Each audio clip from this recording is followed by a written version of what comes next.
Mega daughter Niharika గురించి పరిచయం అవసరం లేదు. యాంకర్గా ఇండస్ట్రీకి వచ్చిన నిహారిక ఆ తర్వాత పలు సినిమాల్లో కూడా యాక్ట్ చేసింది. అయితే నిహారిక నటించిన సినిమాలు పెద్దగా సక్సెస్ని అందుకోలేదు. ఒక మనసు చిత్రం ద్వారా వెండితెరపై ఎంట్రీ ఇచ్చింది నిహారిక.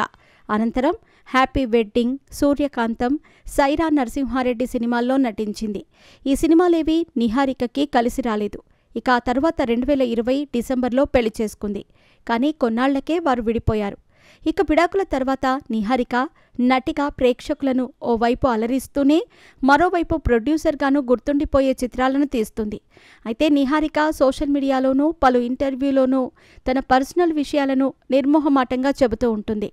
రీసెంట్గా నిహారిక తన డివోర్స్ గురించి ఆసక్తికరమైన వ్యాఖ్యలు చేసింది. ఏ ఒక్కరూ కూడా డివోర్స్ తీసుకోవాలనే ఆలోచనతో పెళ్లి చేసుకోరు అని నిహారిక చెప్పింది.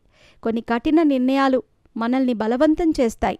విడాకులు అనేది జీవితంలో కష్టమైన డెసిషన్. అది కావాలని ఎవరూ తీసుకోరు అని నిహారిక అంది. ఇక సోషల్ మీడియాలో చాలా యాక్టివ్గా ఉండే నిహారిక తన ఇన్స్టా పోస్ట్లో ఒక ఆసక్తికరమైన పోస్ట్ చేసింది.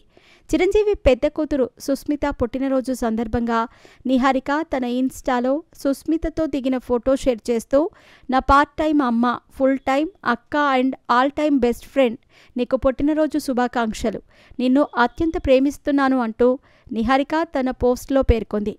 నిహారిక పోస్ట్ ఇప్పుడు నెట్టింట వైరల్ అవుతోంది.